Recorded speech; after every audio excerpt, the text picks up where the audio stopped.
Hello, everybody. A warm welcome to the participants, panelists, and speakers joining us from near and afar today.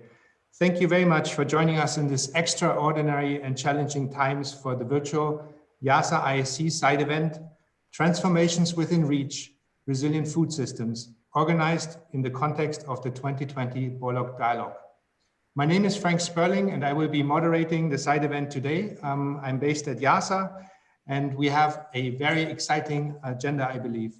First, we provide some context for the consultative science plus presentations on the rationale for food system transformations, which has been the subject of scientific debate before this pandemic struck.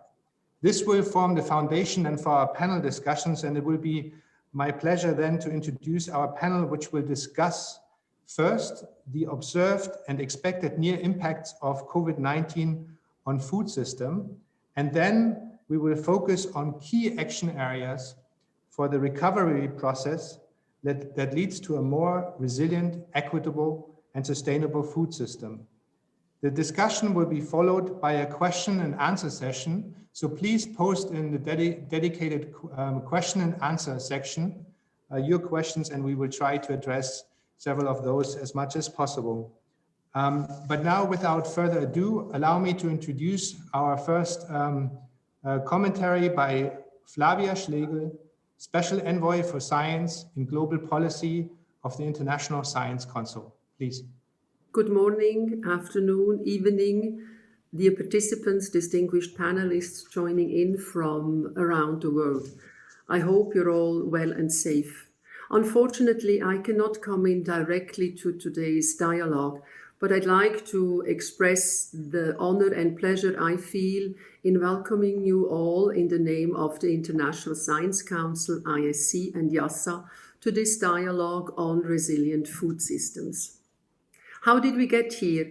Early on in the pandemic, colleagues from IIASA and IIASA, we sat together and we discussed how we could learn from the COVID-19 pandemic, how to harness the potential for transformations towards a more sustainable, more equitable, and more just world. And we came up with 4 tracks: governance, science systems, energy, and food systems, because we thought that these 4 topics cover the most essential areas for action needed towards a more sustainable world. But we didn't want to reflect alone, so we organized 3 consultations per track, inviting scientists, practitioners, policymakers, people from the private sector to discuss what lessons could be learned and which transformations are actually within reach. We also started building in a community like this, and we were very happy to be able to present the preliminary results at an event during the UN General Assembly. We have an advisory board which guides us through this process, with Ban Ki-moon as the patron and Mary Robinson as the chair. Mary Robinson, who is also the patron of the International Science Council, and so is Ismail Serageldin, who is also one of our panelists today. We are looking forward to finalize the thematic reports within the coming weeks. And for this, we're very grateful to have the opportunity today to discuss the transformations within reach in the food systems and to incorporate the deliberations of today's dialogues in our final reports. Again, dear participants, dear panelists, dear partners and friends, in the name of IIASA and IIASA, thank you very much for coming, for joining, and for engaging. Have a great dialogue. Thank you very much, Flavia. It is my pleasure now to welcome Barbara Stinson, President of the World Food Prize Program, to make her remarks. She has participated in our consultation, and we are really delighted that she joins us now on this side event. Barbara, please. Thank you, Frank. Thank you so much. And congratulations to IIASA and to the IISC for the months of deliberations that you've had, the research that you've brought together, and thank you for hosting this side event. The conclusions of the consultative science platform reflect much of the needed direction that we are hearing throughout the world in this time of the COVID-19 pandemic. And they really also harmonize with the Borlaug Dialogue, the international dialogue taking place all this week. But they go so much further, and they cross many areas of research and activity and work that needs to go on. I just want to say that during the International Borlaug Dialogue, we're discussing the critical importance of addressing the cracks that we have known are there in food systems, but they've been magnified and so exaggerated, especially in certain developing areas and for certain populations. And we all know as a result, we need to leapfrog ahead beyond where we are now. As Ismail Sarageldin said yesterday on our stage, this is central to your recommendations. So I'm just so pleased about the harmony between the two sets of discussions that we're conducting and what you've put in writing. It's going to be so valuable. So let me just reflect a little bit on this a very special year in a lot of ways. This is my first International Borlaug Dialogue and my first year as president of the World Food Prize Foundation. It's also the 50th anniversary of Norman Borlaug winning his Nobel Prize. So I've done a lot of thinking and reflecting on what's gone on in the last 50 years and what was going on 50 years ago, and how is the landscape of food systems different now, and what is our charge going forward. And I believe in that Norman Borlaug would have still, as he did in the 1970s, so supported the Green Revolution. He would have wanted to continue to see it launched and move ahead to feed the world. He would also have agreed, though, that the global call that has emerged is crucial, and he would have supported it, I think, which is there needs to be an evolution to the Green Revolution. So let me just say one of the things that I observe, I think that we all observe, in the area of food security, one of your areas of research and recommendations, food and agriculture is evolving past the practices and technologies of his early years. I mean, we still, of course, need to increase crop yields, and inputs are important, and irrigation and water management critical, but they have to be managed. And I think in this time of the global pause that we're all experiencing, where travel is limited and meetings are all by Zoom, and therefore there's different kinds of interactions are limited, we still see that people are connecting. They are producing their work. They're wanting to bring their work together and bring it forward, and maybe even more so. Platforms like this are being elevated and connected to other platforms where it may not have taken place before. And the kind of comprehensive research that you've undertaken is really unprecedented. It's advancing the deliberations and the decision making so much. So, and of course, we still see new projects being launched and new research areas proceeding, but there's a lot to do to really make sure that we're building back better and leapfrogging forward.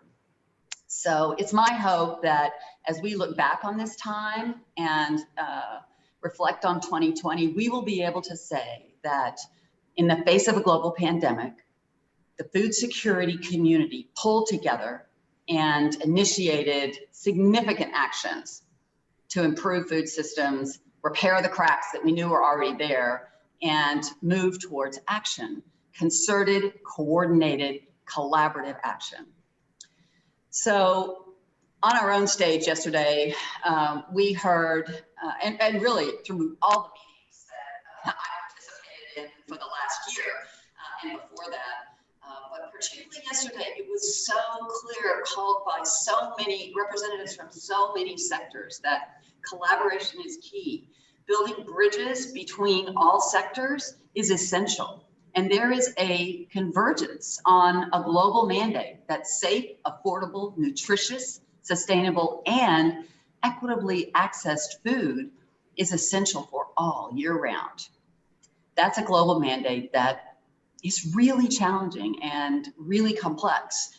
But I think the consensus is we have to do it all. We can't leave anything behind. And we have to focus on science and evidence-based action and move towards that action.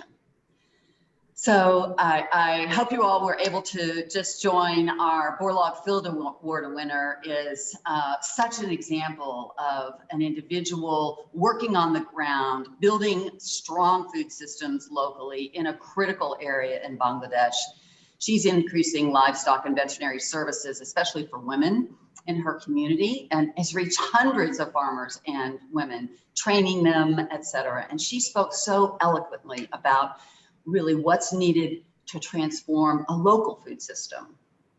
And we know we need this transformation at the local, regional, national, regional, international, and global level. And we also know that it's multiple food systems. It's infinite number of food systems, and all have to be addressed. So this is a daunting task, and we tackled it a bit in our roundtable discussions yesterday. And we really heard, I think, a full convergence from everyone, from FAO to Syngenta and Corteva, the Gates Foundation, UNDP, the World Business Council on Sustainable Development was there, a farmer from Uruguay, and Food Shop Global, a really unusual funding organization supporting important research. We heard from everyone the importance of the path towards soil carbon sequestration practices not only is going to benefit agricultural productivity, but the environment, nutrition, and human health. So this is an example of safe, affordable, nutritious, sustainable, and accessible for all. So we're so excited to be featuring our 2020 laureate this year to try to show how the critical work in soil carbon sequestration is an example of how you really can do it all. I want to also just recognize how much work is going on in so many areas, with the Nobel Prize being awarded this week to the World Food Program. There's so much exciting activity in the high-risk capital investments that are going on, patient capital that's needed for women-owned sustainable, SMEs, small, medium enterprises. All of this has to be addressed simultaneously. So I think before I conclude, I just want to say we're really thrilled to be supporting and coordinating a research effort and a report development effort like this. We want to do our part to magnify and support the work that's going on all around the country. That's our job, elevating innovation and inspiring action. That's our mission. So I hope all of you can join us for more of the dialogue and our laureate awards ceremony taking place October 15th on Thursday. It's 9 a.m. Central. It'll be live then, but it's available really at any time after that. So view the recording if you can't see it then. And let me just conclude by saying we're also going to circulate our results and our highlights from these meetings, and we'll be looking for ways to reflect what you have done in your report and to be synergistic and to continue to magnify the important work going on. So let us know how to do that and keep the feedback coming. It's a giant global pause we're in, and the good work needs to continue in order to build back better. So thank you so much, and I appreciate the opportunity today. Thank you very much, Barbara. Really appreciate this collaborative effort. Building food systems is central to making progress towards the Sustainable Development Goals. Well, this was well recognized before the pandemic struck. So drawing on insights from interdisciplinary research, we now have 2 introductory presentations which focus on the key levers for transformation on the nexus areas of food, nutritional security, natural resource management, and climate change. So it's my pleasure now to introduce 2 esteemed colleagues, Dr. Peter Havlik. He's the Acting Program Director of Ecosystem Services and Management Program and the co-lead of the Resilient Food System theme that we are discussing here within this IIASA consultations, as well as Dr. Taher Kahil, who will follow Peter's presentation, who is a research scholar with the water program here at the International Institute of Applied Systems Analysis. So Peter, please, you have the floor. Thank you. Okay. Thank you, Frank. Hello, everybody. That's a great pleasure for me to share with you some insights from our work, which happened prior to the COVID crisis outbreak, as was the charge which I received from the conveners of this workshop. So it goes without saying that the food systems are at the heart of, I would say, the key sustainability challenges which we are facing, including the loss of the biodiversity, global warming and related climate change impacts, water and air pollution, but of course also the poverty and the food security issues.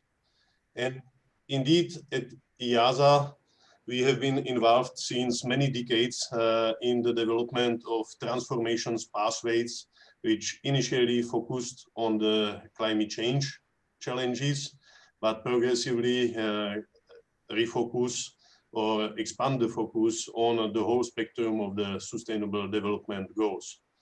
And the backbone recently of these scenarios is the so-called shared socioeconomic pathways, which are used both for the IPCC and the IPBES assessments currently. To explain what are the wedges which are considered, or the levers which are considered in these scenarios to attain the sustainability, it is good to look at the transition envisaged from the SSP2 scenario, which is a synonym for a business as usual development, to the sustainability scenario under SSP1. And indeed, concerning the food systems, the most important ones are the diets, the land productivity improvement, land use regulation, and international trade policies. And in the following, I would like to share with you some insights, particularly about the importance of these ones. So talking about the diets and the food, we have particularly looked into the challenge of ending hunger and the potential trade-offs with sustainable environment. And we found that indeed it is key to take into account the heterogeneity in the food availability distribution across the populations within a single country. When trying to end the hunger, when ignoring this heterogeneity, it would be necessary to increase the food production by more than 20% by 2030 compared to the business as usual scenario, with negative effects on forests and other natural land areas, greenhouse gas emissions, and nitrogen and water use balances. While when focusing on the undernourished, the additional food necessary is only 3%, and the trade-off with the environmental sustainability almost disappears. Adding to this reduction on the overconsumption side allows to even improve the environmental performance compared to the business as usual, while ending the hunger. The heterogeneity matters also a lot when considering solutions to the sustainability nexus on the production side. So for instance, together with the International Livestock Research Institute, we have developed a global database of livestock production systems parameters in terms of their emissions, their productivities, their food intakes. And we identified that the production systems differ very much, again, within a single region, but also across the regions. And this means that by optimizing the production system structure within regions, or potentially even reallocating some of the production across the regions, can contribute, for instance, in terms of reduction of greenhouse gas emissions, about 1/3 of the economic potential which we calculated. This is basically the same amount as all the other technical mitigation options together. Therefore, again, I think we are facing this issue anytime when we are talking about agricultural sector, the heterogeneity matter. And obviously, this one is likely to be further increased by the climate change impacts, where we see that again, the regions with relatively low yields are projected to be affected the most, while in the regions where already now the yields of the crops are relatively high, are by many of the scenarios projected to actually benefit from the climate change.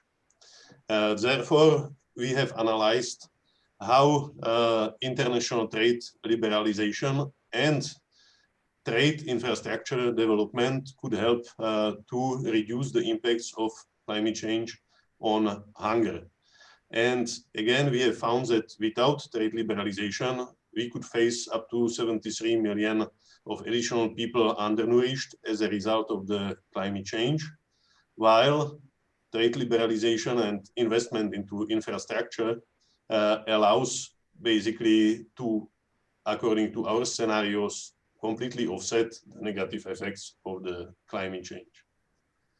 Finally, to conclude, I think that during all the years when we were working on these transformations pathways, what we learned is that there is no silver bullet, but there is a need for context-specific bundles of all available options supported by smart policies. And the most recent study which we applied in this context was recently published in the Nature journal in the context of the bending the curve of biodiversity loss efforts, where again we identified that only adopting ambitious conservation and restoration plans would not allow us to stop and even to revert the loss of biodiversity. This needs again to be accompanied by, on the supply side of the food systems, increasing yields, increasing international trade, and on the demand side, reduction of food waste, losses, and obviously shift to more sustainable diets. Thank you very much for your attention. Fantastic. So thank you very much for this presentation, Peter. So Taher, if you could please add to this, adding particularly from the water perspective in the link with food systems in a short 7 minutes, please. Thank you very much. Yeah, thank you, Frank. Hello, everyone. It's my pleasure to be with you in this side event. Today, I'm going to talk about transformation required for water resource management. I will start first with this slide, which shows how global water withdrawal have been changing during the last century. As you can see, withdrawal have been increasing rapidly, especially during the last decades. Global agricultural water withdrawal represents about 70% of global water withdrawal. It's not unusual that agricultural withdrawal represents more than 90% in some countries. Of course, this had many positive effects, including economic development and sustained human well-being, but it has also contributed to increasing water scarcities in many regions of the world. Water scarcity is the imbalance between water supply and demand. As you can see here, those red areas are affected by severe water scarcity condition. The World Bank estimated that water scarcity could reduce GDP growth rate in some of those areas by about 6% by 2050. However, water demands are projected to keep increasing in the coming decade, driven by population and income growth. Under a business as usual scenario, our projection shows that domestic and industrial demands will increase by 85%, while agricultural demand is projected to increase by 5%. This indicates that the share of agriculture in total water demand will decrease to less than 60%. And it clearly indicates that intersectoral competition for water is intensifying, and most likely less water will be allocated to agriculture. However, the good news is that reducing water scarcity is still possible by 2050, as it has been shown in several studies. One study, which I'm showing here, shows that by implementing only 6 interventions, water scarcity could be reduced by 10%. So the number of people affected by water stress by 2050 could be reduced by 10%, only by implementing 6 interventions. These interventions includes both demand side and supply side interventions. This includes, for example, improving water productivity, water crop productivity, irrigation efficiency, also improving water use intensity in industrial and domestic sectors, and limiting population growth. On the supply side, it includes adding reservoir storage and the use of non-conventional water. In this last slide, I wanted to show that based on an extensive literature review, there are at least 7 strategic interventions for keeping the food system within water sustainability limits. This includes intervention at the farm level, for example, improving water management in rain-fed lands. It is important to note that there is a large gap between actual and potential yield in many areas around the world. In Africa, actual yields represents only 20% of potential yields. Also, it is important to sustainably intensify agriculture. Third intervention is to try to source water for irrigated agriculture from nature-based and non-conventional sources.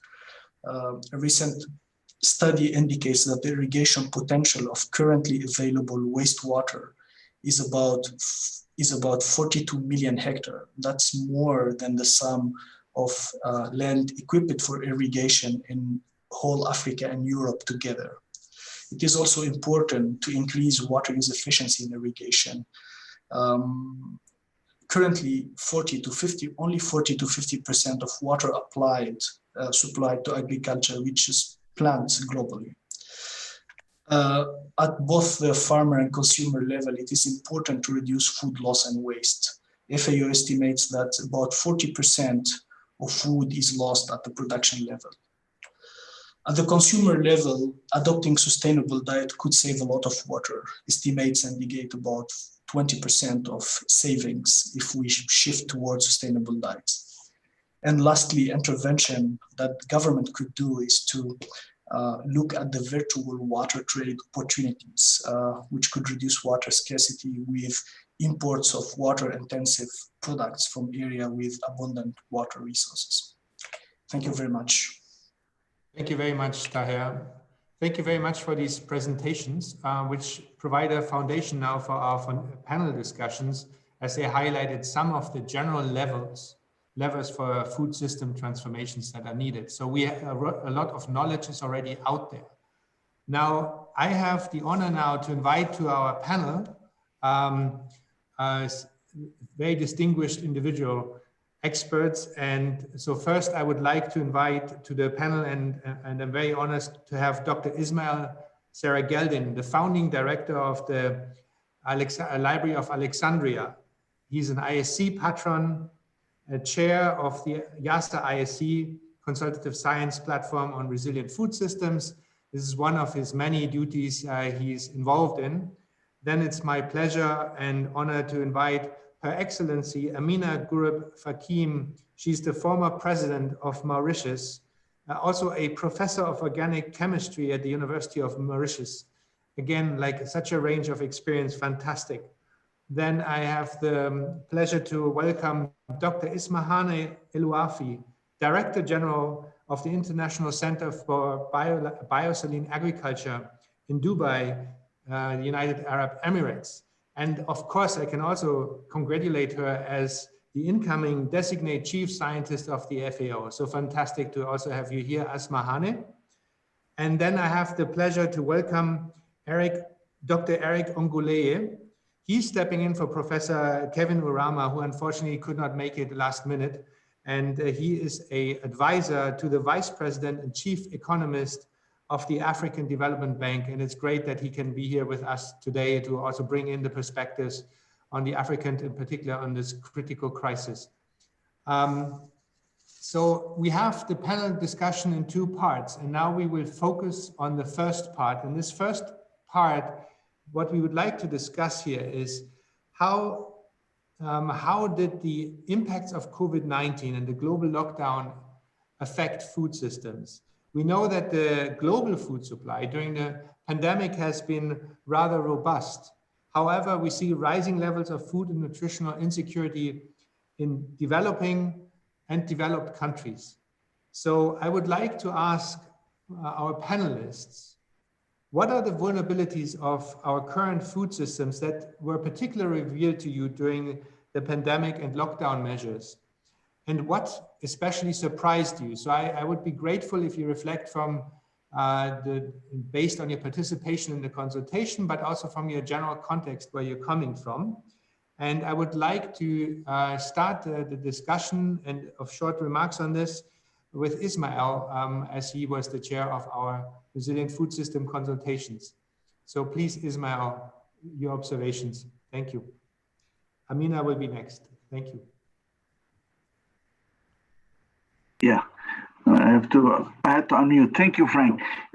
Generally speaking, the COVID-19 started as a public health challenge, but it very quickly morphed into an enormous economic disaster. The attempts at lockdowns, the attempts at reduction of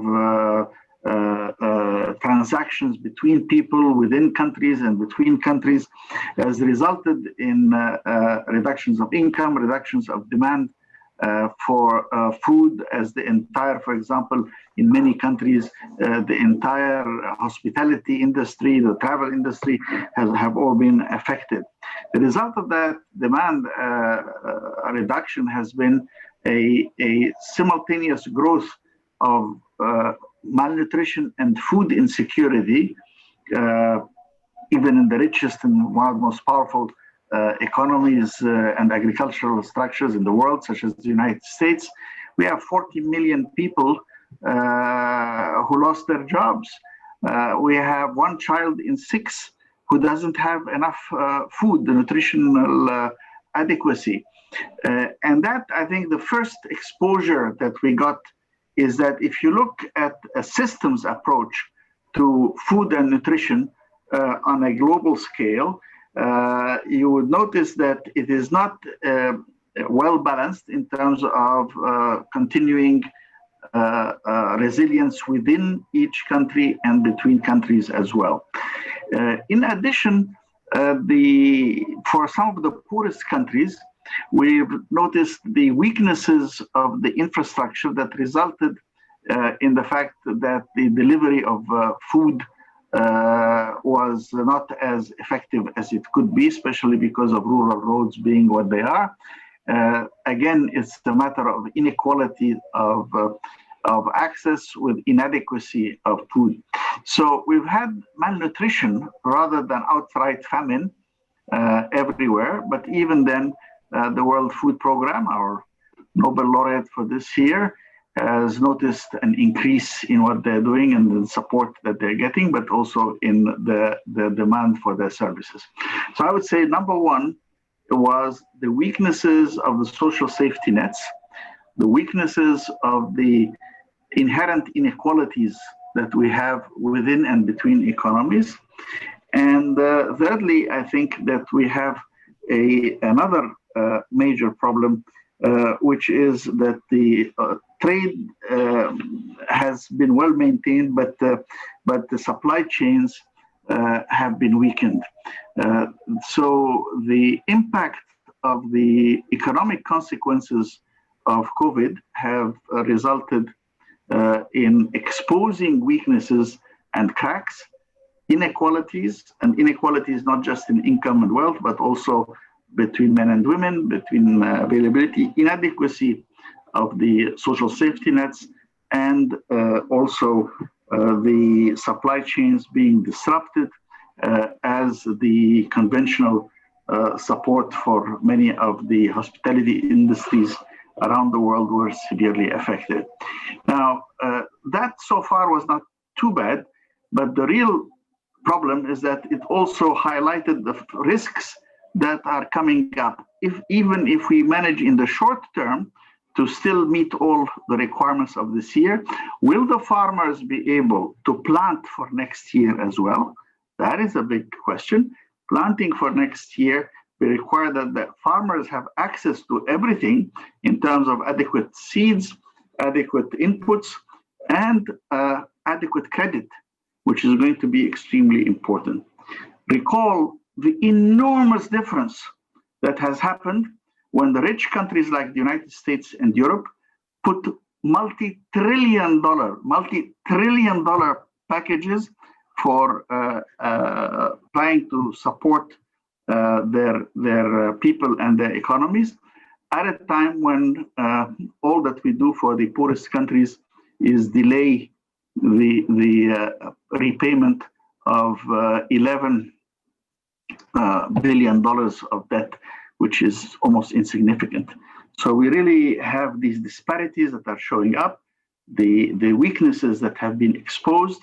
And although we haven't yet had the disasters, we can see that we have to actually reinforce the resilience in a systems perspective rather than just looking at particular areas where there are needs and we provide food banks or other ways of providing humanitarian aid.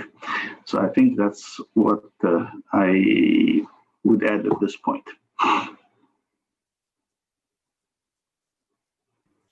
I may now invite Amina to add to this. Sorry, there's an echo. Ismail, could you please or possibly mute? Given also your experience from the perspective of an island economy and potential compounding risks you have to deal with in relation with imports and exports, and how you perceive this crisis unfolding from your perspective. Amina, please. Thank you. I think, Frank, one of the most poignant statements I heard coming out of some countries was that hunger will kill us before the COVID. And it highlighted something which Ismail has touched upon, which is the social safety net. I mean, in a huge country like India, for example, I think this is precisely where this statement was made, where, we can always look at the issue of social safety net, but if these people had been given money, at least they could have had the facility of buying food. So this links up, again, brings us to a very important concept, and of course the practice that food production is directly linked to employment and income security. So what we see at the macro level is that we have a world, we have a country, we have a continent that sometimes can produce enough food to feed its burgeoning population. But producing that food is simply not enough to eradicate hunger. And again, the COVID era has shown us that ensuring food security is a must in these critical times. So the paradox is that how can one then justify food shortage in a planet that produces more than enough? So we're looking at, and I think this is where the WFP has shown as well, how the distribution of the food matters, because you can have stock, but you can't distribute it. There can be a lot of speculation, of course, on prices, especially when there is a crisis of that level, of that dimension. And not forgetting that in many parts of the world, and I think this has been touched on in one of your slides, how do you get the food from the farm to the fork and bypass all the wastage which happens all along? And we have seen in parts of Africa, we see also in my country, even a small island country that I'm in, is that the post-harvest really still demand a lot of attention in terms of food spoilages.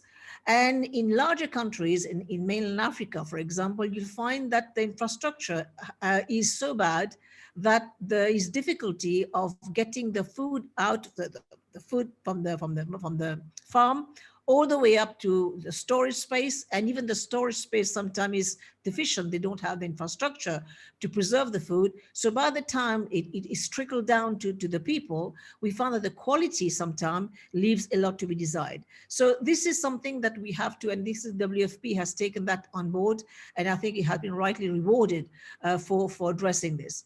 Then at the micro level, if we don't address the food in terms of quantity to be given to people, at the micro level, we also find that the quality leaves a lot to be desired.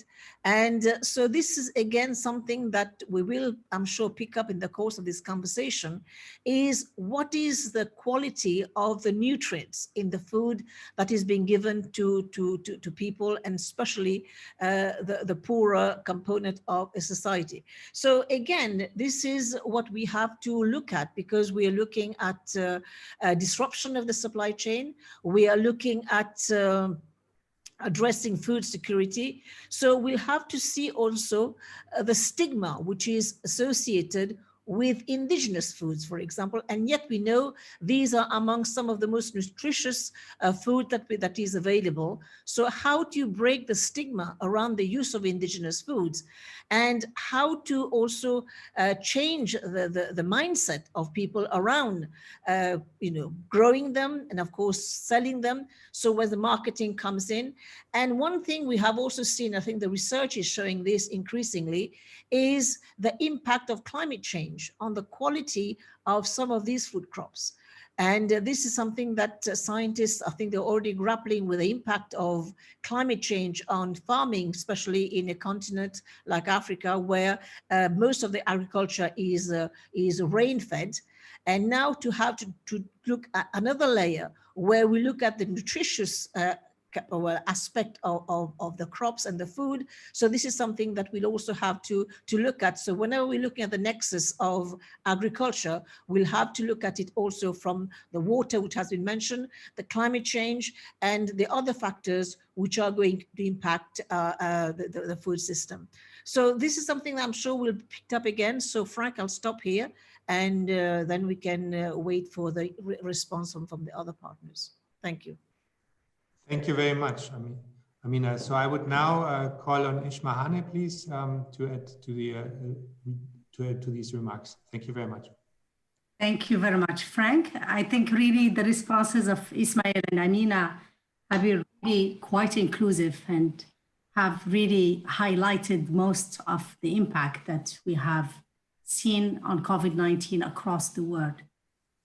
From my side, maybe just to not repeat what was said, it's much more for me, it's like a snowball. It started small and it's getting bigger and bigger. And it's getting bigger as impact, more I would say economic crisis, as Ismail said, than the health issue per se. For me, I saw a lot of immediate impacts and long-lasting impact. There are some that we're gonna overcome, some that we will never overcome. And I think really the bottom line of both of them is that it confirmed that the most vulnerable people are the most affected. Yes, it is a virus that affected the wealthy people as well, but still, in the grand scheme of things, you could see that the most vulnerable people are still the people that really took the biggest hit. The inequalities have been extended quite a lot, be it as an immediate impact, but also a long-lasting impact. In terms of global food security, global nutrition security, particularly nutrition, we saw really a hit back, and we have lost so much of what we were able to do over the last 2 decades or so. And I think really what's really went even worse with the COVID-19 is that there was other things underlying the crisis of coronavirus, which is the locust spreading all over many regions in the world. The fall armyworm as well move across so many agricultural regions. So there is the layering of so many other big issues that maybe didn't get as much attention as COVID-19, that maybe has affected production at a local level even more than COVID-19, like if you think about locust and fall army war. So for me then, if I think about it from the perspective of the South, it reveals more vulnerabilities that we knew. We knew that the value chain in most of the South, it's not complete. We know that we are very much isolating most of those communities for only production. So both the inputs, they don't have it. And that's one of the reasons why it's very expensive. You talk about seed, you talk about fertilizer, you talk about irrigation capabilities. All of this, it's not in the South. We knew that. They're only doing production. Then when you go after the production, which is the post-harvest, the processing, the packaging, and what have you, it's also not done and they don't have the capabilities. And I think this is, we all know it, but with the COVID-19 and the interruption of the supply chain, we realized it was like a really wake-up call that this cannot continue this way. You can't have really only a portion of a value chain in a whole region.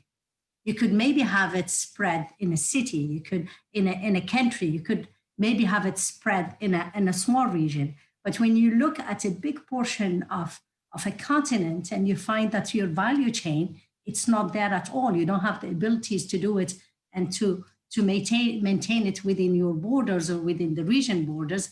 This is really, it's a wake-up call that we need to rethink the system. We need to change the system in a way that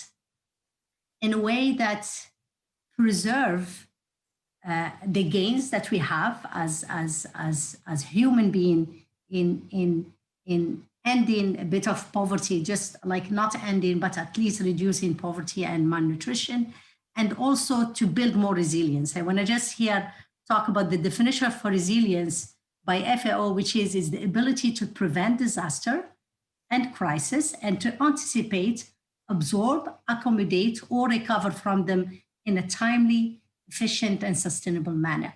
If we apply that to the food system, one of the things we have to make sure is that if for any reason, COVID-19 or anything else, we have an isolation within a country, within a city, that we can't continue to perform the value chain. And this could be done only with diversification. As Amina mentioned, it's going back to the crops that we used to know, because right now, most of the producers are producing to sell. They're not producing, and they're producing to sell mostly internationally. If I take Morocco as an example, most of the production is done for international market. But if you are going with a perspective that you need to serve yourself first, you need to serve the community next to you, and then the international, it's let's see, the fifth target or so. So this is really, it's a wake-up call that we need really to rethink the system, and every individual, every country, every region should really rethink their production system, map it better, have more control over the value chain again, have more control over, particularly I would say for the South, develop the crop that works well and all the inputs that works well with it. So it's a really historical moment that if we don't change our way of doing things right now, we will never change it. We have been so much relying on the international trade. The international trade and the globalization were never asked the question, are you efficient or not? And we have to do that right now. We have to do proper analysis of how the things are going around the world. Is it the right way to do it? Is there better ways to do it? And I'm sure there are far better ways to do it.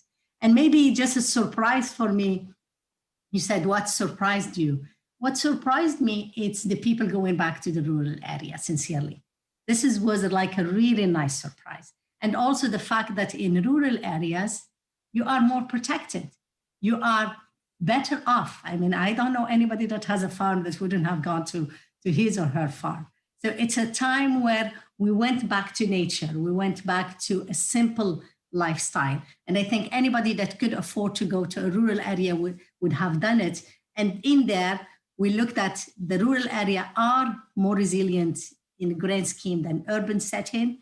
And also the disease are spreading much less. So it's also give us a bit of maybe a question mark on these mega cities that we are creating, whereas maybe the best and more sustainable way to develop a society is to keep ourselves in small qura, we call it in Arabic, and I'm sure Ismail will connect to that, qura, and the little cities or the little puddles together. That was a big surprise to me, and I think there's a lot to learn from it. Back to you, Frank. Thank you very much, Ismahane. You already provided somewhat of a segue to our next discussion, but I would like to invite Eric to please add particularly of the perspectives that you from the African Development Bank and what you've seen on the African continent, and complementing to what you've just heard from your fellow panelists. Thank you very much, Eric, please. Yeah, thank you very much, Frank, and thank you also to all colleagues who have spoken earlier before me. I think let me just start by saying that the pandemic actually is, to me, a reminder of that age-old value that says that a nation must be able to feed itself. And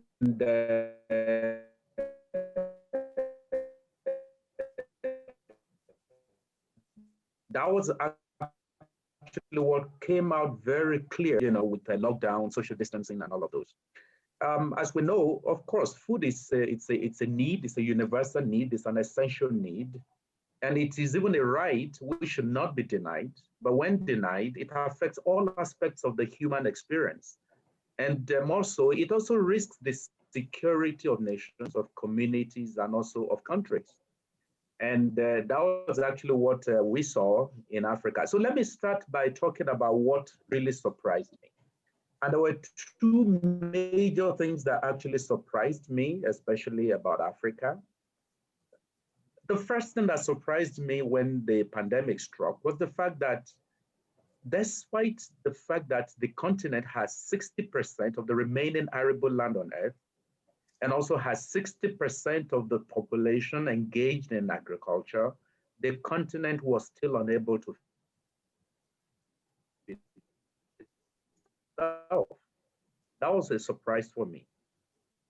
The continent spends about $135 billion of scarce foreign exchange earnings, to import food just to feed its people.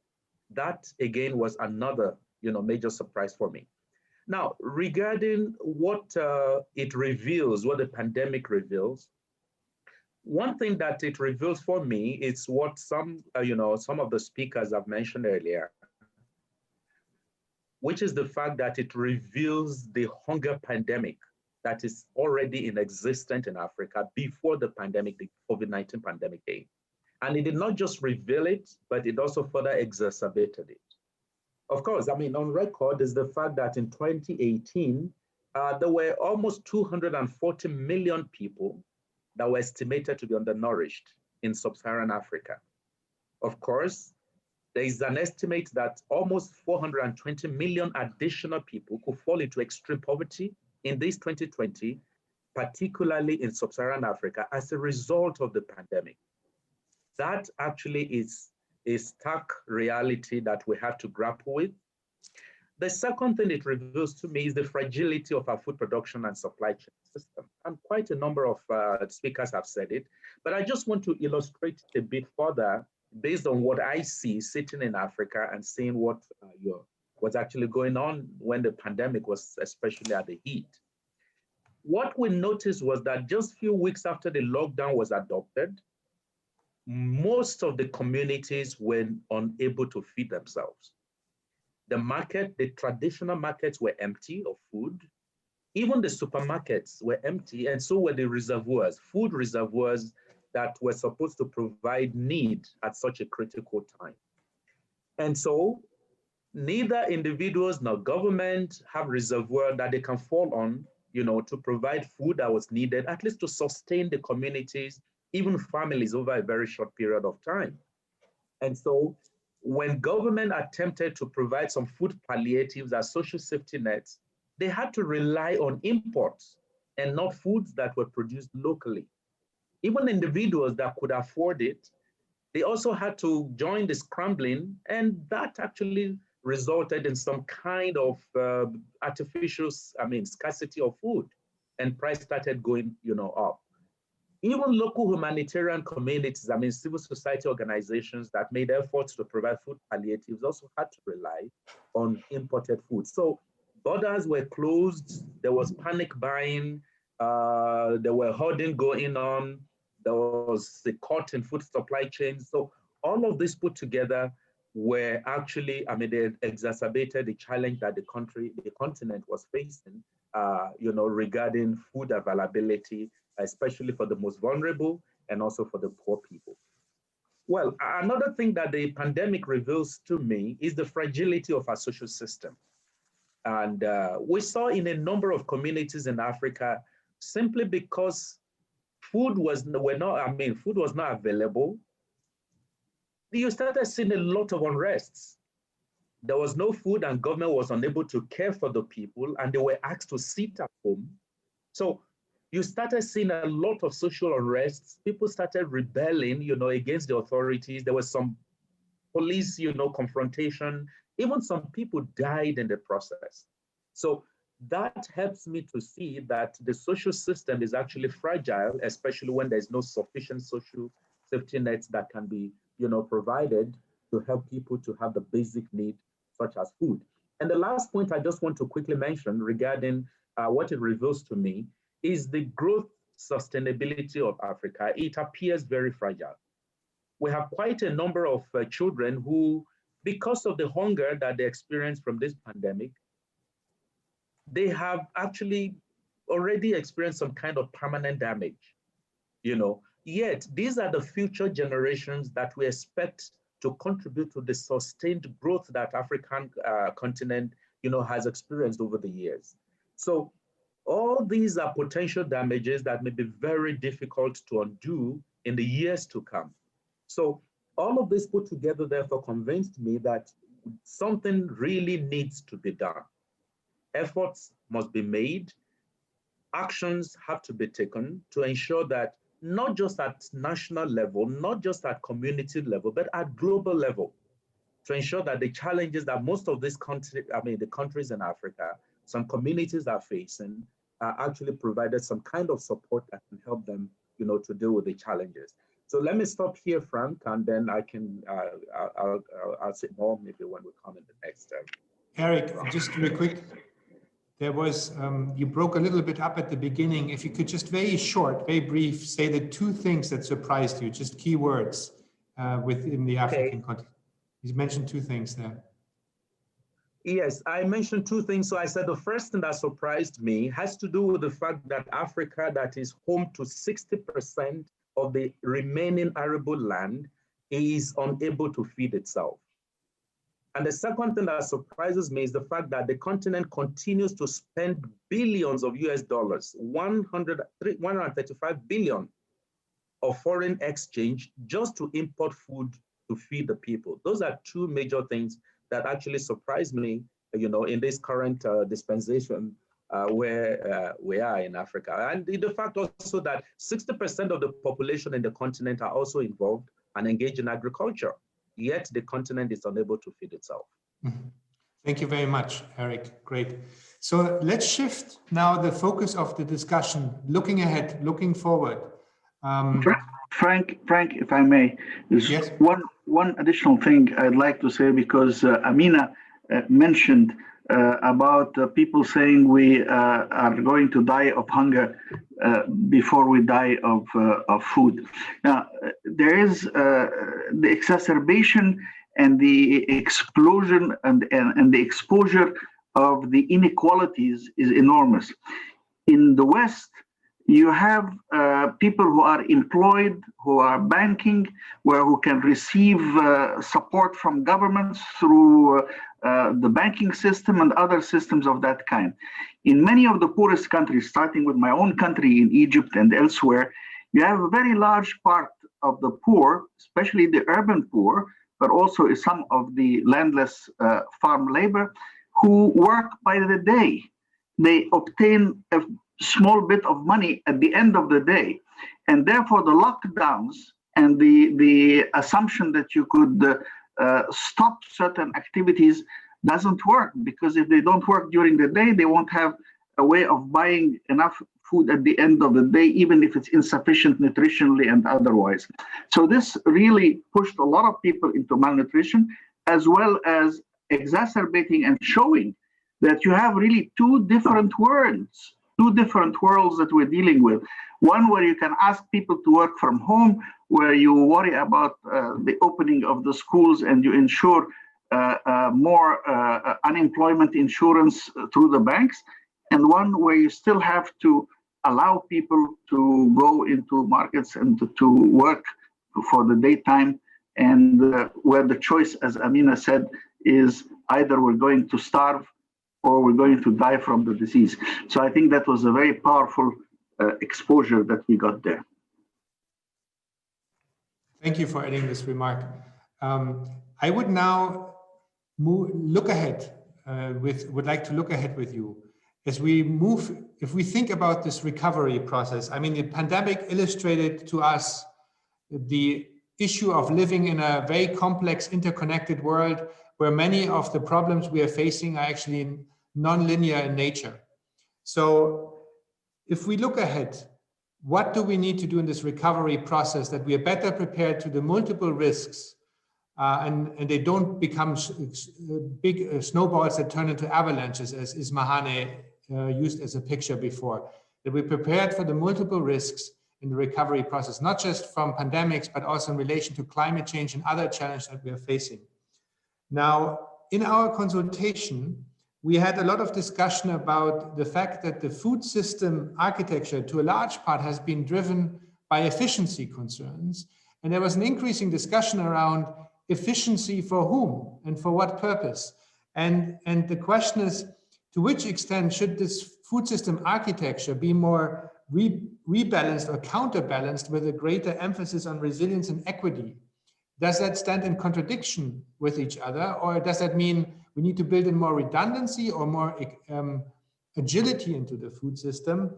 And I was wondering if you could make a few short remarks on this. Let's keep the remarks very concise so we can also get to the question and answer session. So maybe again, if we started with Ismail and in the same order, and then later on, I will shift around the order of the panelists. Just quick remarks. How can we, what are the intervention points for building up the emphasis on resilience and equity in our food system? I think we need to have much greater emphasis on scientific research in order to improve to precision agriculture, so that not only we can produce more crop per drop of water, but also greater and more suitable production using plants that are more salt resistant, more drought resistant, have a shorter growing season, have more nutritional content, and all of that, because climate change is coming our way. And we know that we are going to have, especially, for example, in sub-Saharan Africa, much more erratic rainfall. One year you'll have floods, one year you're going to have droughts. And in both cases, it's extremely difficult to do. So to add to the resilience of the food production system as a whole, you have to have better precision agriculture, better soil management. And this will take you not only in terms of dealing with the poorest of the poor and the food availability, it will also take you towards more sustainability, better environmental concern. Barbara said at the beginning that Norm Borlaug spoke about the green revolution. We want a doubly green revolution: more diversity, less pesticides, less chemicals, more integrated soil, water, and nutrition management, integrated pest management, working with nature, not against nature. That will be the key to improve the resilience of the agricultural and food system. Thank you very much. Amina, please. Unmute, please. In the developing world, in the tropics, especially in island states where I come from, I think it's agreed that we are a repository of biodiversity. We are highly intense biodiverse regions in the world. And I think in terms of land surface area, the small island state, they're only about 1.4% of the entire surface of the world. And yet we provide almost 40% of ecosystem services to the most vulnerable. Now, so far, our diet has been based on about 20 crops, out of which I think five or six provide us with the carbs that we need. And with the diversity of the crops that we have, I think we need to really look at ways of diversifying our plate. And to do that, we need to incorporate a lot more of the unusual crops and also unusual biodiversity, because I come from an island, we're surrounded by the sea. There's so much of flora and even fauna in the sea that we can try to incorporate in our diet to make it much more nutritious. But having said this, so I come back again to the issue of our biodiversity, especially in highly biodiverse regions in the world. We really need to start looking at seed banks. And seed banks, why? Because we're increasingly looking at agriculture through the lens of climate change. And we know that a lot of the original crops that we have growing in the tropics or elsewhere, they can provide the necessary germplasm. Now that CRISPR-Cas9 has now been Nobeled this week as well. And so who knows, in terms of addressing the food security, we can be resorting to some of the germplasm coming out from the tropics in order to solve the green revolution in the north or elsewhere. And it has been shown, it has been done in the past, where some of the wheat rust, for example, in the Americas had been solved because there has been the gene which has come from Turkey. And it has of course helped to protect the cultivation and of course save the harvest. So gene banks is a must. We need to keep on preserving the germplasm of the original crops. And we have seen, for example, how the corn in Central Americas is contaminated by the GMOs.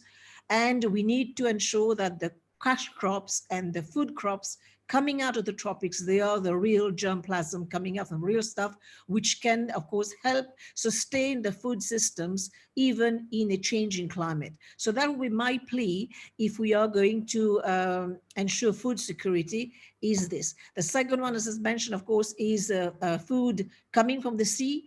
And again, I'm sure later on we will have time to touch on this.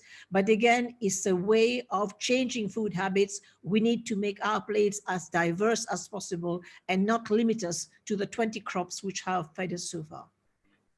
Very well noted. Thank you, Amina. Ismahane, if you may please add.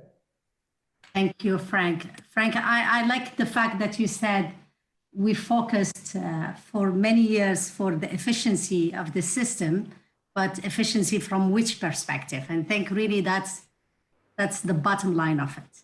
So the system we have right now, who is it good for? It's not good for the planet, that's for sure. It's good for some people. Who are those people? Mostly multinationals. So there is something wrong with the system. So and that's why for me, if we want to shift to a more equitable systems, we need to completely look at our numbers and how they are, and I will tell you in a minute why. And biodiversity, biodiversity, biodiversity, biodiversity. I'm from the same school as Amina and Ismail, and maybe that's why we are here. This is very important. So the first one, it's really the economic system and how it is working. Right now, if you look at return on investment, an ROI, from the farm gates till the farm, till the plate, you will find that the farmer is the person, she or he, getting the least return on investment. And then the return on investment go up and up and up, and it plateaus at the supermarket. why in God's sake supermarkets should win more? What are they doing sincerely? Putting the things, stacking them for us and giving us these choices? It doesn't make sense. So I think the economics behind it has to be changed. And the economics behind it has to be changed in a perspective of equity, a perspective of environmental as well hat. It's very important. Right now, there is very little, although we have a carbon market, we have our ways and means to look at the emissions. Still, in the reality of things, most of the businesses have not changed. So I have always a friend, she always say, if she's a minister of agriculture, she says, you never know when you eat something, if it has been 12 months on the road or has it been 6 months or 18 months. So we have to relook at the system, from an environmental perspective, from an equity, and from the economics as well. And biodiversity for me as well, like what Amina was preaching, it's really the center of it. Unfortunately, we have moved away from biodiversity. The numbers worldwide, we have about 400,000 species. Right now in the market, totally in the global market, you find only 125. It does not make sense. It does not make sense in any way. Whatever you tell me these 125 species have, it does not make sense for us to completely put aside the other 399,000, blah, blah, blah. So biodiversity is very important, but the biodiversity has to come within a context. And that context, I would call it myself, it's really the customization of the innovation for the local. So we need to make sure that the innovation systems that we are preaching, be it through CRISP or any breeding or any irrigation technologies, it has to be customized to work in the local community that we are talking about. And to customize it, it has to be the most efficient. It has to be cost effective as well. It has to have the whole maintenance around it. So basically, if I want to make like an ideal world will be really in every small village, let's see. You have a person that takes care of the seed system. You got person or persons taking care of the inputs. You have people that could fabricate, make their own irrigation system, for example, and maintain it. So the whole value chain and the input component of the value chain, it's very important. And to tell Eric, the numbers you said is shocking. It is shocking, and it doesn't make sense that Africa is not able to produce. But when you dig into it, you find out that most of the time the inputs are not there, particularly the seed sector. It's very weak in Africa. The breeding programs are very weak in Africa as well. So there is the input is very important. And then, of course, the rest of the value chain goes without saying as well. So for me, really biodiversity, developing the value chain at a local, regional level at least, and really customizing the innovation systems, because we do have wonderful technologies till today have not made it to the farmers yet. Mm-hmm. So that's really make the disparity between the rich countries and the poor countries bigger every time more, like what Ismail said. So it's really very important that we do make sure that the innovation that we have has to work well. And with the new technologies and with the big data, the cost, it's quite interesting. I mean, in the old days, it takes you about $100 million to develop a varieties. You talk to any private sector, that's really the golden number.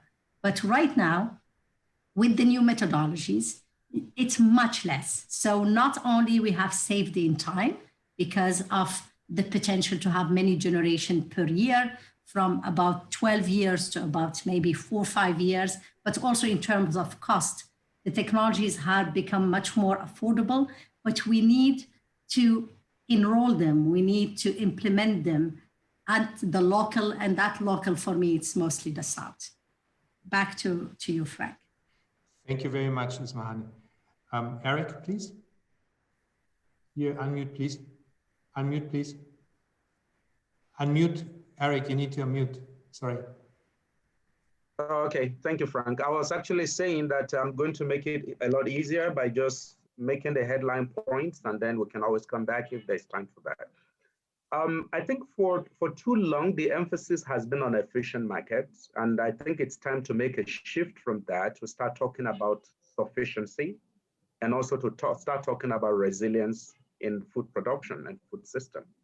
And what that means is that there has to be more emphasis on local food production, especially in Africa, and de-emphasizing importation. Now, the second thing here is that based on the experience we had during the lockdown, I think food systems and agriculture value chains should be prioritized as a national security emergency.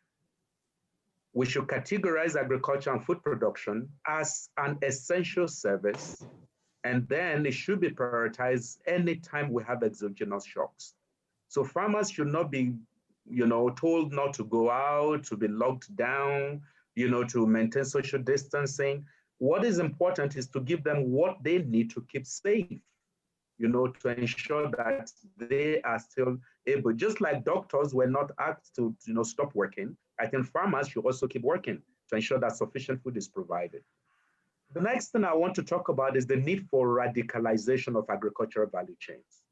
And there are quite a number of measures that, African countries or any other developing countries could take. One of them could be to establish this National Agriculture Productivity Accelerator. And the purpose here would be to focus on supporting SMEs, especially, to increase production. Now, there is an initiative in Singapore, for instance, they call 30 by 30, which means increasing the food self-sufficiency from 10% to 30% by 2030. I think African countries should consider adopting similar strategy, at a continental level, and then see to what extent food sufficiency could be increased from the current level, over perhaps the next 10 years or the next 20 years. And to do this, it will be important that local contractors, local farmers, local suppliers, the national authorities, government should be thinking about signing long-term contracts with them to ensure that there is a steady supply of food and also some other agriculture, products within the value chain that are required to ensure that food supply, keep flowing. And earlier, I think Amina had talked about this issue of post-harvest losses. It's a major challenge in Africa. And I think it's important that this needs to be given attention. And this will require a lot of investments in road networks and supply logistics and so on and so forth to ensure that goods, agricultural products, commodities that are very cheap, sometimes are thrown away during season, and then they become very scarce during off-season, but we can have them all year round and ensure steady supply of food. One more thing I want to talk about is the issue of regional market integration. That is what is needed to enhance agility in responding to pandemics. So what needs to be done in this case would be to provide some regional storage mechanism that can ensure that basic foods are stored and made available, especially when we have shocks such as the pandemic we have currently. It may also be necessary to think about setting up some safety standards, some regional bureaus of standards that can focus on ensuring there is a harmonized policy framework for food production and food trade, within the continent. And now that we have AFCFTA, I think it will be important that we quickly roll out its implementation to ensure that all the protocols, the non-tariff barriers to trade, regional access are actually granted to food trade as quickly as possible. Maybe one more thing I want to talk about is national system of innovation. Countries should think about setting up national agricultural innovation parks, think about improving credibility within the agriculture ministry, evaluating, re-evaluating, monitoring, and evaluating different approaches that countries have used over time. And then focus, as a last point, focus on incentivizing youth to engage in agriculture. I think the future of agriculture in Africa is actually the youth. And if we make it more innovative, if we make it more interesting through some, it could be through developing rural infrastructure, for instance, and providing some basic amenities that will make youth to be interested in moving to rural areas. I think these are some of the core things that we may need to do to ensure that we begin to build the resilience that we need in the food system. Over to you, Frank. Thank you very much, Eric. Now, we're a little bit pressed for time, and I would like to give also a bit of the opportunity to add some of the questions there. Now, we touched already on biodiversity issues and also on innovation to some extent.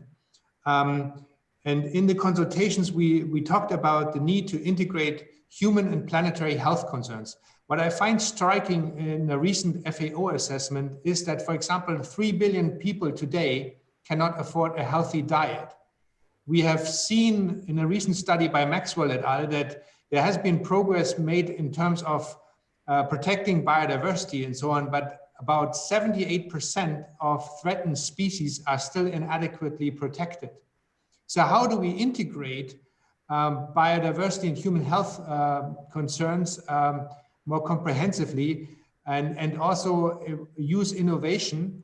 If you could reflect briefly on this and close with your short vision of what a resilient food system in the future could look like.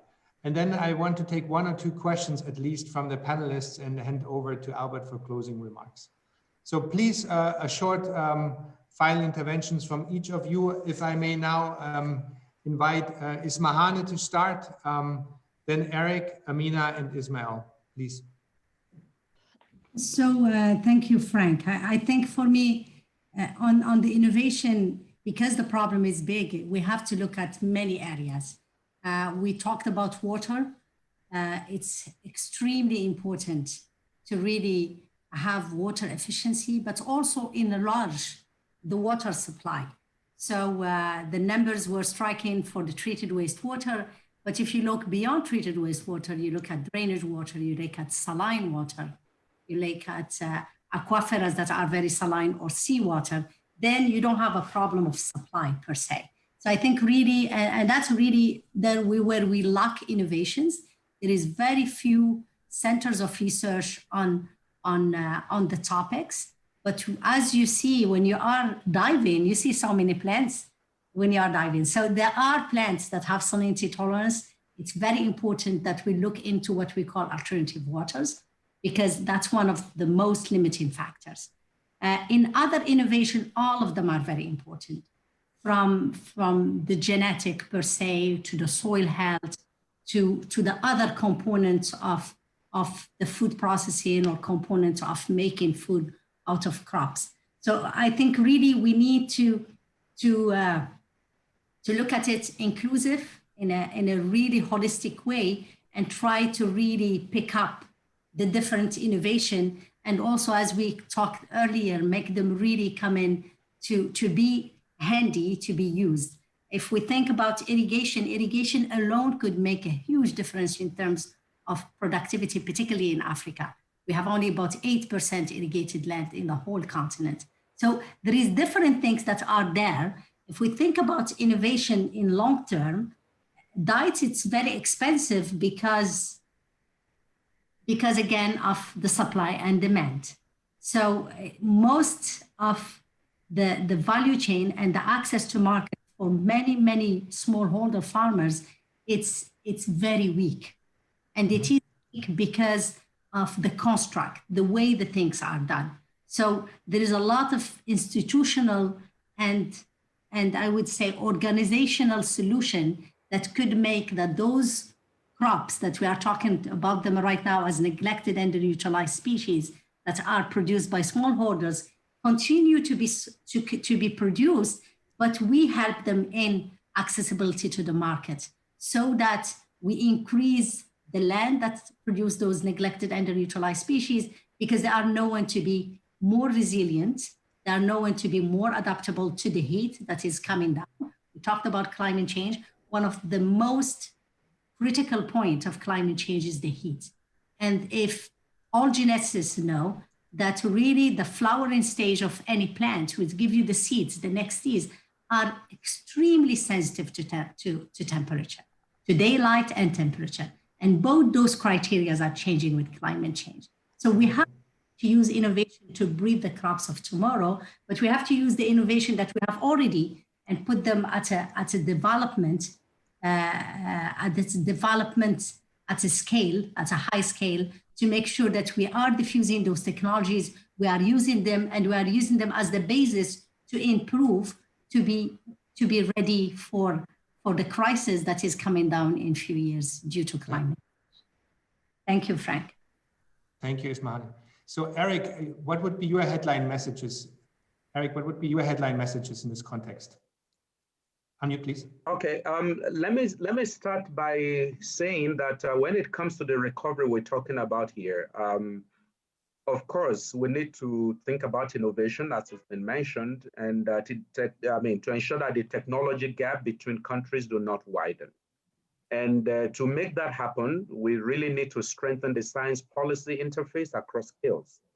And so that's why this IIASA initiative, which some of my colleagues in the ADB, the African Development Bank, participated in, it's very much encouraged and recommended.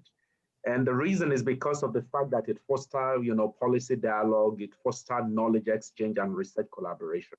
So and that aligns very properly with what the bank is doing. We have a strategy we call the Feed Africa. And what is being done here is to promote biosecurity, biosafety, and also ensure that we encourage countries to promote climate smart agriculture. Now, by way of just conclusion in terms of what my thoughts are, well, let me just highlight a few things that I think are important.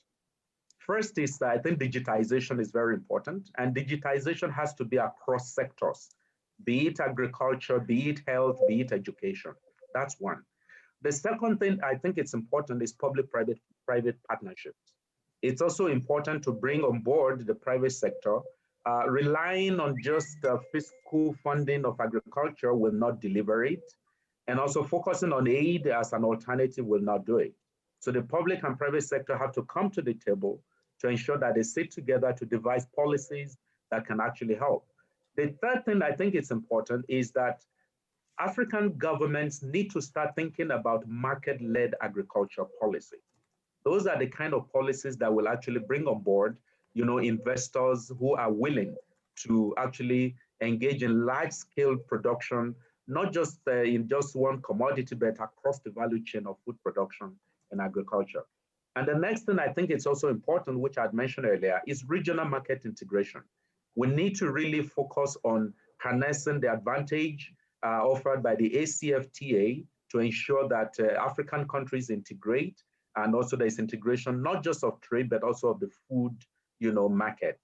And lastly, I think finance is also very important because we have quite a number of, like I say, youths and some other individuals who are interested in agriculture, but finance has actually been a serious challenge, for them. So these are some key headlines of, interventions that I think are indeed important when it comes to ensuring resilience in the food production system, especially as it relates to Africa. Thank you very much. We're a bit tight with time, but I hope the participants are happy if we take like 5+ more minutes, so we can also take like 1 or 2 questions at least, please. So Amina, your headline messages, and then Ismail, before we take 2 questions and then hand over to Albert van Jaarsveld for closing, please. Thank you again, Frank. I'll just be very brief, but I'd just like to touch on something which I think matters also in our discussion, is that we have talked about the Green Revolution, we have talked about food production, but I think in the era we live in, climate change, we also have to ensure that traditional knowledge is not forgotten, and traditional knowledge can help create a third way between the modern science and of course the previous, the traditional ways. And if we leverage these traditional methods, I think we will see more adaptation and more resilience in our practice. And we mustn't also forget gender issues, because women feed Africa. So they have to be trained, they have to be given capital, they have to be given access to knowledge. And also we have talked about leveraging technologies and also local research, local institutions. I think one area, because we see, for example, the RU Forum set of universities, which is leveraging a lot of agriculture training. But I think what we'll have to also see in the syllabus, how the nexus with the private sector, as Eric has mentioned, is being built in, because that's very important. Also look at the curricula, make it more up to date. And also a lot of research is being done in the PhDs and the master's program. A lot of them, they actually end up in university libraries. They're not published. They constitute the body of grey literature. So I think a lot of impact research can be done with the findings that have been observed and published in these theses. So this has to be brought out, and again, I think Eric has also mentioned the agriculture free trade, and this, of course, could help within the exchange between institutions how the solutions can be adapted to this part of the world. And also leveraging technology. The absorptive power of many countries, for example, in Africa, also in Mauritius, is quite weak. But there are plenty of technology. Blockchain technology, for example, is one of them that can ensure the proper distribution and accessibility, and also cost reduction for many of the crops which are produced across the border. So this is something, again, which can be leveraged. It has been practiced. It has been done in West Africa, where they see a lot of revenue increase for the farmers producing these crops, which of course may be off season in one part, but plenty elsewhere. So all these points, I think they will help to bring, to make our food system more resilient. Of course, coming from an island, I cannot not mention that a lot of our protein come from the sea. And recently we've had a terrible wreck, which of course has threatened the livelihoods of so many fishermen. And we have almost over 15% of our coast which has been soiled. And so in terms of food security, these kind of events, of course, can challenge the existing food security of so many of these people who actually depend on the sea. So this is something that we'll bring again to the appropriate fora, but nonetheless has to be flagged into our discussion, because food security for a lot of these fishermen, of course, is also security for the fish catch. And what FAO also talk about in terms of about 3 billion people who feed off the sea, and they are only about 100 kilometers away from the sea. So this is something which we'll need to flag in terms of ensuring a much more diverse diet for all. Thank you. Before I hand over to Ismail on his closing remarks and in terms of a vision, I want to bring in also a question, because there's a bit of a discussion going on in the chat between local and global solutions. You touched in the importance of drawing on indigenous knowledge, but also upscaling technology access. There's available practices, sustainable land management, conservation, agriculture, and so on, at the same time, innovation. So it has to be a combination of the two. When we think about safety nets, it cannot be just nationally focused. We need to think about safety nets much more globally. This is becoming apparent in the crisis. So maybe, Ismail, you can already weave this into your vision of what a resilient future food system should look like in the future. Ismail, please. Thank you, Frank. Yes, I want to remind everybody that the environmental movement invented the word global. And the idea of think globally and act locally was specifically coined with the concern that we would learn to live with nature and with our planet, and that understand the impact of what we are doing. But I will like to endorse almost everything that's been said and underline what was just said by Amina about the gender dimension as well as being extremely important. But three different things that I would like to emphasize. One is that the younger generation is going to create the STI, or the science, technology, and innovation that will come from the applications of the new digital technologies, plus the new biologies, and a concern for social equity and environmental awareness. And we have seen how it is the youth of the world that is reminding the existing powers that be of the importance of the sustainable development goals that we have adopted, of the importance of social equity, of the importance of rejecting racism, and all of that. Secondly, that there is a transformation going on in the science, in the world of science, and that is the movement towards open science. And I'm talking about the most established scientific organizations like the US National Academy of Sciences, like UNESCO, like others who have adopted formally a policy of open science. And that is becoming possible because of the big data and the storage in the cloud and the idea of SAS, which is software as a service rather than as something that you necessarily own.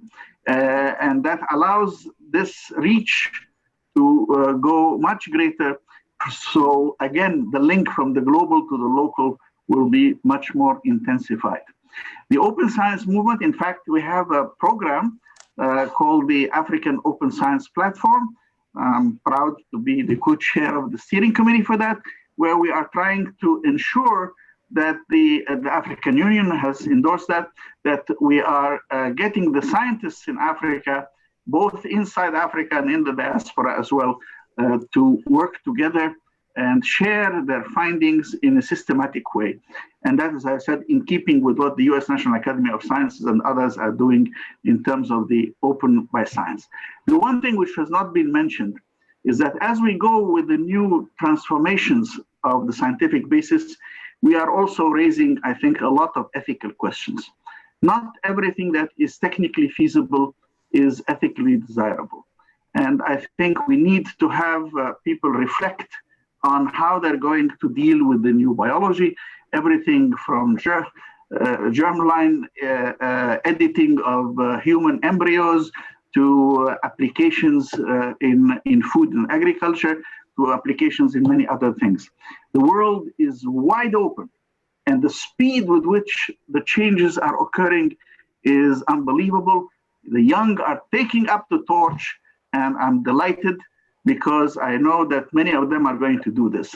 And last but not least, again, to reemphasize the gender dimension, this year has been a wonderful year. We have had 4 Nobel laureates were women. The 2 ladies, Emmanuelle Charpentier and Jennifer Doudna, one for chemistry, Gans one for physics, and the literature Nobel is also a lady poet. So bravo, ladies. We need more and more of your presence, and bravo, youth. Embrace the future and take the torch. Thank you, Frank. Thank you very much. Thank you, all the panelists. These were wonderful closing statements. I would like to hand over to Albert van Jaarsveld, the Director General and CEO from IIASA. And as I do that, there's one more question that came up, and I think it's maybe also a nice way for Albert. New ways for collaboration. What has the pandemic revealed? And maybe Albert can take us forward in our thinking at IIASA and at IIC here on what we want to do next, and close this interesting discussion. Thank you, everybody, for your questions. We will also look at them in the context of finalizing our report, and really appreciate your participation. And thank you very much to the speakers and panelists for their wonderful contributions from my end. Albert, please. Thank you, Frank, for that. And from my side, let me just say thank you all for your participation in a very rich discussion on taking us forward towards transformations within reach as far as the food system is concerned. And hopefully we can all reach beyond the green revolution and come to a much better future. I'm not going to try and summarize the rich discussion that we had. I think there's too much information and detail there. But I do want to conclude just with an observation towards the end. First of all, I think I want to just emphasize the point that's made by a number of people that the food security system can't be divorced from considerations around social security and access to financial resources and credit around the world. We need to make sure that we have a system design as far as the food secure system is concerned. The second point I'd like to make, and which is the final one, is that I've heard lots of inputs around this issue, but I do think it's time for us to shift our thinking around the architecture of a secure food system. Maybe away from the sort of top-down supply side thinking in that space towards a more bottom-up designed demand side driven system, where we really look at what's required by the population and takes all the considerations that you guys have raised about key limiting factors, enablers, and so on, to allow us to design a system that can feed the entire world and will leave nobody behind. So thank you very much for that. And Frank, with that, back to you. Thank you very much. There's not much more to add than just also saying thank you on behalf of everybody. Also, my colleagues, Anastasia, Mela, and many others working in the background, making this also logistically possible, quite a feat. And everybody on the team, Matt and colleagues from the food system consultations, and of course, our presenters and panelists. And thank you for taking the time and sharing your thoughts and questions with us. It gives a lot of inspiration, and let's all create further momentum moving forward towards more resilient and more sustainable future, including food systems. Thank you very much. Have a nice rest of the day and evening and morning, wherever you are. Bye. Bye. Bye. Thank you very much. Bye-bye. Bye. Bye. Bye.